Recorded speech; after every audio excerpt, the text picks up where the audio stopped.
bampamagara Papa Nizo. Iyo bampamagaye Papa Nizo natekereza n'ukuntu mbona atanyegereza ngo menye ko nanjye nabyaye umuhanzi, menye ko nanjye nabyaye umwana uzwi, nanjye nkumva iyo bampamagaye kuriya mba numva ari nko kunjomba ikintu ku mutima. Sinzi wagira ngo ahubwo nyina mama wiwe niwe umushyiramo mitingi yo kunyirengagiza jyewe, kuko ndamuka mvuye mu mwuka tutarahuzaje n'umwana na se, ni ukuvuga ngo ntazigere agera no kumva yanjye, kuko kugeza iki gihe maze kumva umutima uri mu guturika. Niba azi ko namubyaye nagarura umutima nkihumeka nanjye, ku buryo no mu ijuru nzavuga ngo nzicara n'umwana wanjye mu bwami bw'ijuru na mama we turi kumwe nawe. Niba atari ibyo, mu by'ukuri azaba anyihakanye hano mu isi, n'imbere y'Imana nanjye nzabihakana we na mama wiwe.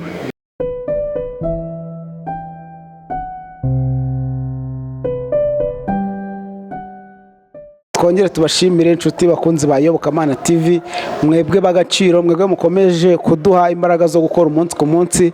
Turi mu karere ka Huye, twongere tubibutse ko turi mu ntangiriro z'umwaka. Tukubwire ngo wowe uri kureba iki kiganiro, umwaka mushya muhire, umwaka w'amata n'ubuki nkuko bajya babivuga, kandi uzagira amahirwe, uzahirwe ibyo uzakora byose, Imana izabishyiremo ikiganza bibashe kugenda neza. Twageze i Huye rero mu majyepfo y'u Rwanda, kwa kundi nyine mubizi, ni iyobokamana.com, ni Iyobokamana TV. Ibyo dukora byose byanga bikunda ni umurimo w'Imana tuba dukora.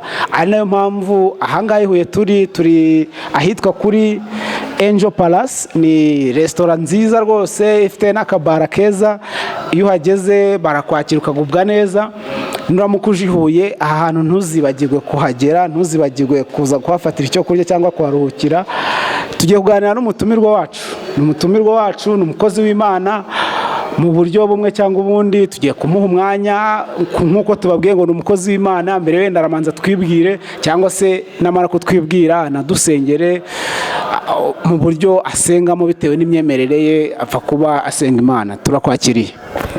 Nyagasani Ishobora byose, nitwa Nzigiyimana Omari, nkaba ntuye mu karere ka Huye, nkaba ndi umuyisilamu, sali 5 ku munsi, kandi nizeye ko byo nsenga Imana ko ibyakira bitewe nuko nkora nyisingiza nyisaba iherezo ryiza.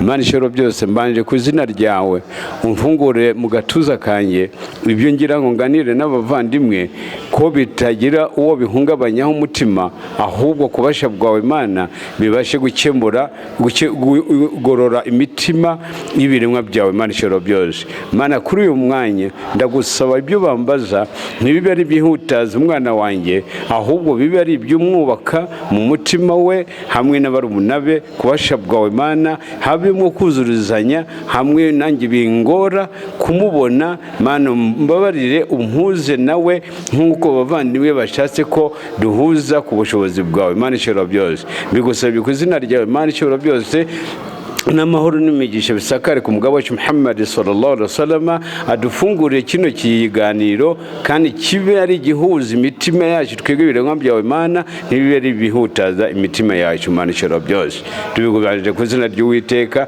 Nyirimbabazi Nyirimpuhwe. Ubwo nuko usenga cyangwa hari uburyo basenga mu Cyarabu? Wadusengera mu Cyarabu nabwo? Ni ukuvuga ngo أعوذ بالله من الشيطان الرجيم بسم الله الرحمن الرحيم الحمد لله الذي حين بدأ أماتني وإليه نشور. ndashimira Mwenyezi Mungu wanjamishije ndi umupfu nkaba mbyutse ndi muzima, ngikaba impuje n'abavandimwe kuri uyu mwanya, ikaba nkusaba Imana Ishobora byose uko wamfungura umutima wanjye, nicyo ndi buvuge ntikibe ari igihungabanya umutima w'ibiremwa byawe, ahubwo ushyire imigisha yawe Mana kibashe kubaka imitima y'ibiremwa byawe. Imana Ishobora byose. Wenda umuntu ukurikiye iki kiganiro ataba cyangwa se adafite imyemerere ya Islam cyangwa atari umu Islam, yakwibaza watubwiye ngo usenga 5 ku munsi gute, kubera iki? ubundi gusenga gatanu ku munsi niyo myemerere yacu intumwa yacu Muhammad sallallahu alaihi wasallam, kubera ko ariyo shingano yacu twebwe abayisilamu dusali gatanu ku munsi, kandi nuko navutse ndi umuyisilamu kugeza na n'ubu niyo saha nsenga amasengesho 5 ku munsi, kuko mba niragiza Imana ngo indinde n'ibishuko bya Satani saha yose. Mba nzirikana ko ndi umugenzi mu bagenzi, ntaba nzi saha ndi butahire ndabuvire hano mu isi. Niyo mpamvu nicara nizingiza Imana, kuko ariyo myemerere yacu dukurikiza inzira y'intumwa Muhammad sallallahu alaihi wasallam.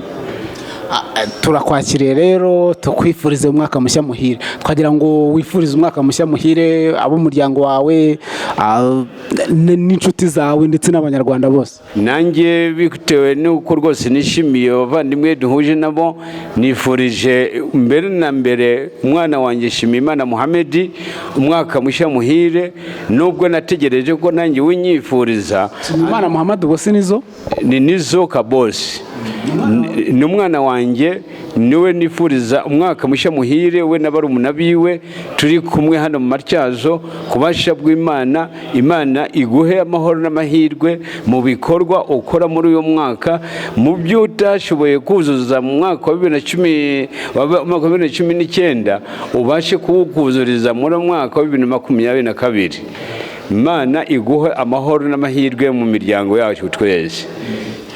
Uwo muhungu wawe Nizo ni umwe w'umuhanzi twese tuzi muri Urban Boys. Murabana cyangwa ntabwo mubana? Ni ukuvuga ngo uriya mwana wanjye Muhammad ntabwo tubana, nanjye niyo mpamvu mbega maze igihe kinini cyane numva mukumbuye, ari nayo binteye inema yo kumwifuriza umwaka mushya muhire, bitewe nuko nategereje ko ampamagara ngo byibuze awunyifurize, nkabajye byibuze ku mutima w'impuhwe z'ububyeyi mwifuriza kuzawugiramo ibyiza bitandukanye n'ibyo yarangije amahoro, ababiremo agiremo amahoro n'ubuzima bwiza.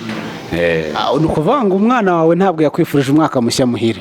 Ntabwo yanyifurije umwaka mushya muhire, nanjye nicyo kinteye inyota yo kuba impuje n'aba bavandimwe, bintera inyota yo kumwifuriza umwaka mushya muhire we n'abarumuna biwe, kandi no kugerageza gukebuka umutima wiwe, ashyire umutima ku gihe, ashyire ubwenge ku gihe, azirikane muri uyu mwaka wa 2022 agiremo ibyiza bitwubaka mu mutima wanjye nawe, twoye gukomeza kugirana imfundiko ku mutima, kandi ndi umubyeyi wiwe kandi ari we mwana wanjye, nifuza ko yagira amahoro mu isi no mu ijuru. Papa, uravuga nk'umuntu ariko ufite agahinda cyangwa se ufitanye ikibazo n'uwo muhungu wawe Muhammad Shimimana cyangwa se Nizo? Mu by'ukuri agahinda ntikabura rwose bavandimwe, uriya mwana wanjye niwe fura yanjye, kandi ngo ubuze fura ati biheko. Mu by'ukuri si kumwikenera ko yamfasha mu by'isi, kuko utanga ni Nyagasani. Icyo nsaba Imana muri uyu mwaka dutangiye, ni uko Imana yamuhindura umutima, akashyira ubwenge ku gihe, akazirikana ko mu gihe nkihumeka nta wundi waduhuza nawe atari Imana yonyine yaturemye, kandi ariyo izaduhuza no mu ijuru ryacu.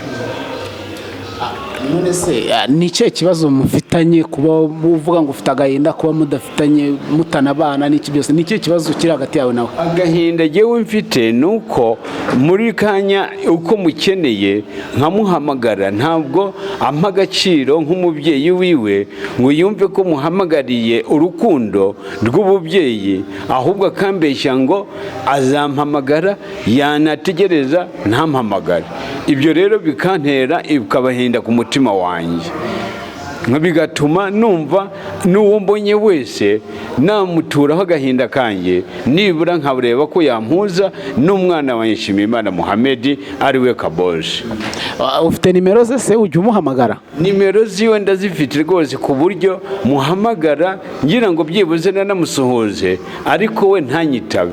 Nk'ejo bundi mu mwaka ushize nigeze kumuhamagara baje kuwucurangira hariya ari muri Keredo, ndamuhamagara yaramaze iminsi 3 muhamagara numva mukumbuye cyane kugira ngo dusuhuzanye nawe. Umwana ntiyigeze amakanira ko atari yaranyitabye, yarambwira ati ndaza kuguhamagara nimugoroba narategereje ko ampamagara, ndategereza hamwe ku buryo natashye bwije kandi bitari ngombwa, ndi umusaza ngomba gutaha hakiri kare nkagira igihe ngerera mu rugo kureba barumuna biwe mba nasize mu rugo. Iyo umuhamagaye se bigenda bite? Iyo muhamagaye kuri telefone yanjye ntanyitaba, muhamagara ku yundi nabwo yanyitaba, ubwo ntabura byo mbwira ati ihangane jewe ndakwihamagarira, nkategereza nkari akarinda asubirayo nta kuvugana kwanjye nawe. Uwaguha telefone ngo umuhamagare wamuhamagara byagenda bite? Ni ukuvuga ngo kumuhamagara kuri uyu mwanya, niba mwana wanjye yumva ko ndi se wamubyaye, kuri uyu mwanya nabwo mbashije kuvugana n'aba bavandimwe, atinya Imana yuko nta wundi se wamubyaye atari jye wamubyaye. Niba yumva ko ntari se anyihakane mu ruhame rw'ibiremwa by'Imana, nzabaho uko Imana ibishaka. Niba yumva ko kandi ndi papa wamubyaye, nagarura umutima ku gihe aze duhuze urugwiro, dukundane nk'umwana n'umubyeyi. Twagira ngo noneho se uyu mwana wawe kugira ngo bigende gucya aba atakigufitiye urukundo nk'umubyeyi we byagenze bite? Twagira ngo wenda unadusubize inyuma gatoya, yavutse ryari se, byari bimeze bite mu bwana bwe, wari twaye gute cyangwa se wamureraga gute, wamuhaye ubuhe burere butuma ageze amasaha atashaka cyangwa se atafite urukundo rw'umwana nk'uko umwana ukunda umubyeyi we? Rwose umwana wanjye Nshimiyimana Mohamed, ndibuka igihe bari mu Cyarabu ko yaratangiranye na Hambugizo, ariwe bari kumwe na Safi. Subiza inyuma mu bwana gatoya wari utangirira, wamubyaye ryari, yize amashuri hehe, se niwe wamurihiye byose? Ni ukuvuga ngo kabosi wanjye ni uwa mbere y'intambara, noneho yize ingoma kuri Gatolika. Noneho nyuma amaze kwiga aza kwimukira hano kuri Gatolika, hano ku nzira ijya ku Kabutare. Uhera icyo gihe ni ukuvuga ngo yari ataratangira guhanga bino byo gucuranga, yabitangiye nyuma y'intambara. Aho nyuma y'intambara niho twaje kubonanira nawe. Noneho ndamubwira nti mwana wanjye, gerageza ushyire ubwenge ku gihe, umenye ko ibi ngibi ugiye kujyamo bitazaguhesha agaciro, ahubwo bizadutesha agaciro kwanjye nawe, kandi uzi ko ndi umuyisilamu, kandi uzi ko numara kubijyamo nawe bizagukura mu murongo. Umwana wanjye yarambwiye ati baba wowe humura, reka ngerageze, nimbasha kugira icyo nteraho imbere nawe ntuzamererwa nabi. Ariko kuva yakamara gutangira mubona Hambugizo na Safi, ni ukuvuga ngo wagira ngo sinzi icyamucengeyemo kugira ngo umwana anyijundike. Umwana naje kugeraho, umwana agarura umutima uko ari umwana wanjye, aza kudusura mu Matyazo. Aje kudusura Matyazo, twaganiriye muri bare ahantu hegeranye kuri Triangle. Umwana ku buryo yambwiriye hamwe na murumuna wiwe na mama we turi kumwe, arambwira ati baba rwose koresha ibishoboka byose dukomenekane nk'umwana n'umubyeyi, ntabwo tuzongera kugirana amadega. Kuva icyo gihe hari muri 2017 gutyo, kuko twakorera mbega hariya kuri Keredo hariya. Rero ni iki yagusezeranyije nk'umubyeyi? Ese ibyo yagusezeranyije yabishyize mu bikorwa? Ni ukuvuga ngo ibyo yasezeranyije ntabwo yabishyize mu bikorwa. Nanjye ni naho nagize agahinda, nkomeza kugerageza kuba muhamagara ntanyitabe, hamwe ku buryo twaje guherukanira muri 2014 tuza guhurira i Kigali. Nyuma y'icyo gihe duhuriye i Kigali, arambwira ati baba rwose ndi kumwe nawe, ntabwo tuzongera gutatana. nawe rwose niba ushaka kugira ngo wemere ntabwo uzongera kujya umpamagara, nzajya nkwihamagarira. Ariko kuva icyo gihe kugeza ubu ntabwo ajya dukomenekana, yemwe na barumuna be ngerageza kugira ngo muhuze nabo, ariko we nkabona ko mbega atabyitayeho. So bivuze ngo kuva yatangira umuziki ntabwo muherukana? Mbega kuva yatangira umuziki si uko mvuga ko tutigeze tubonana, twarabonanye, turasuhuzanya, turaganira hamwe ku buryo rwose hari igihe yigeze kujya ageraho akanampa n'ubugari bw'abarumuna biwe, nabwo tuza guhurira i Kigali muri 2014 niyo twahuriye i Kigali ngiye gushyingura umwana mubyara wiwe, arantuma kuri barumuna biwe ati banshyirire buno bugari, ati hanyuma nyuma n'ingaruka ubu ngiye Bugande nzongera tuganire. Ariko kuva icyo gihe ni kugeza iki gihe ntabwo turongera guhuza amaso n'amaso. Bivuze ngo ubu ukumbuye umuhungu wawe?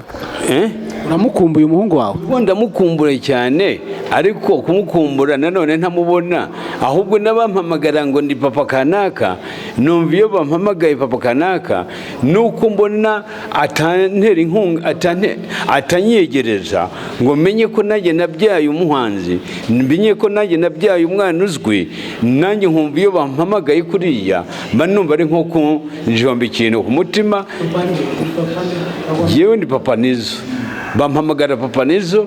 Iyo bampamagaye Papa Nizzo natekereza n'ukuntu mbona tutari kumwe 100% nk'umwana n'umubyeyi, nkumva birandya ahantu, nkavuga nti rero mumbereye hafi mwamukebura akagarura umutima, kuko ndamuka mvuye mu mwuka tutarahuzanye n'umwana na se, ni ukuvuga ngo ntazigere agera no kumva yanjye, kuko kugeza iki gihe maze kumva umutima uri mu guturika. Niba azi ko namubyaye nagarura umutima nkihumeka, akomenekana barumuna biwe, nanjye nyiyegereze ansazishe neza, ejo ntazapfa n'agahinda kandi naramubyaye ngo nawe asigarane agahinda kanini cyane. Rero bakunzi bayobokamana cyangwa se gukora iki kiganiro, urumva neza ubuhamya bw'uyu mubyeyi ni ubuhamya bukomeye cyane. Ariko se papa, twagira ngo tubwire ubundi mama wa Nizzo we bimeze bite? Mama wa Nizzo ni ukuvuga ngo bari kumwe hano mu Cyarabu, bari hano mu Cyarabu, ubu turi kumwe ni mukeba wiwe, kandi ntabwo ari ukuvuga ngo naramwirukanye, mbega yanze guharikwa. Kabosi nawe akomeza kujya muri ibyo by'umuhanzi, akajya nyine afasha mama we, ariko jyewe ahondi ntagire icyo anyitaho, kandi ari nanjye wamuvunikiye, kandi kuva imyaka myinshi ari jye wakomezaga kubarwanaho, nubwo yanyirengagizaga avuga ngo ntacyo nigeze mbamarira. Ndibuka igihe yigeze kwitura kuri Sinyenge hariya ku ishuri Ngoma, nta wundi wamuvuje, yari ari kumwe na mama we icyo gihe, ni jye wamuvuje. Na nyuma yaho na mbere yaho akiri mutoya, ndibuka imvune namukoreye, ibyiza mbega namugiriye rwose, ntarinze kujya kure cyane. Bavandimwe, niba mumfite uko mumpuza n'uriya muhana wanjye Mohamed Kabosi, nanyiture ineza namugiriye hano mu isi, nanjye ku buryo no mu ijuru nzavuga ngo nzicara n'umwana wanjye mu bwami bw'ijuru na mama we turi kumwe nawe. Niba atari ibyo, mu by'ukuri azaba banyihakanye hano mu isi, n'imbere y'Imana nanjye nzabihakana we na mama wiwe. Ese ubundi Nizzo afite barumuna be, afite bakuru be bite? Barumuna biwe nibo turi kumwe hano mu Matyazo, turi kumwe mu Matyazo, ni bane. Ni bane turi kumwe, kandi abo bose nabo mbega bakenera gushaka kugira ngo bakomenekane na Kabosi, ariko Kabosi ubona ko mbega nyine yitandukanyije na barumuna biwe. none mama we kuki ubundi muri Islam tuzi ko byemewe ko umugabo agira abagore barenze umwe, ubundi mama we kuki mwatandukanye kandi wenda wari uzanye undi mugore ari ibintu binemewe cyangwa se wari unafite ubushobozi bwo kubatunga ari babiri? Ni ukuvuga ngo gushaka uwo mugore wa kabiri nari ndi kumwe na mama wa Kabosi, ndi kumwe na mama wa Kabosi, byabaye ngombwa yuko saba uruhushya mama wa Kabosi ko mbona kubaho nta ari umwana umwe wenyine ari Kabosi wenyine ntibyaba byiza nuko nashaka undi wa kabiri, kuko icyo gihe nigishaga abana b'Abarabu hano Korani, nkavuga niko biri kose nzajya mbashakashakira imibereho ariko tubane turebe ko twakuzuza imiryango. Ni ukuvuga ngo mama we yaragize ikibazo gituma atongera kubyara? Yari afite ikibazo cyo kutongera kubyara bitewe n'ubuzima bwiwe, nabonaga mugiriye impuhwe, ndavuga nti nta mpamvu yo gutesha umutwe w'umugore wanjye, ni byiza tuzabana ariko nshake n'uwatuma byibuze twuzuza umuryango, kuko umwana umwe nabonaga ntacyo yazagezaho, ibyibuze mpindamo kumwaka uruhushya anyemerera, atemeye yewe nzi ko yabyemeye, noneho umugore aza kwanga guharikwa.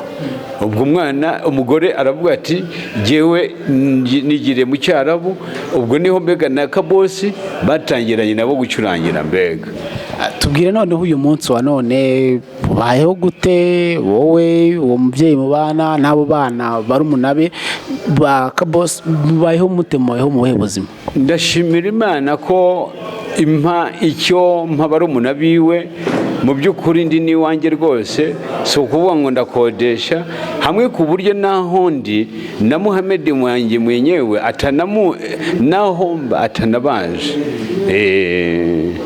Ni ukuvuga ngo mubayeho mu bukode n'iki byose? Ntabwo nkodesha, ndi iwanjye rwose, ahubwo no kuba yanaza nibura akanamenya naho ndi ejo n'ejo ubundi ntazapfa ngo ahangayike kumbona, nabyo byamugira akamaro.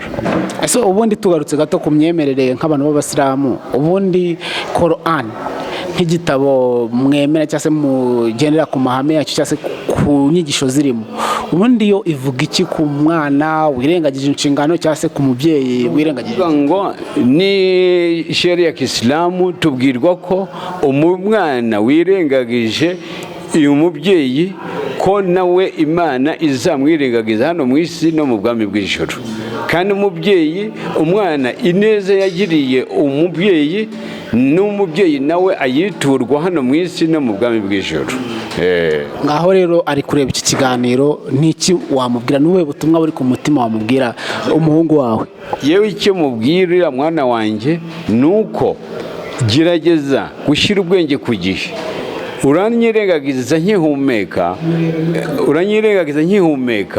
kandi kuri uyu mwanya ndakwifuriza iherezo ryiza, nutagarura umutima hakiri kare ibyo bizakugora, ntuzigere uvuga ngo sinigeze nkugira inama.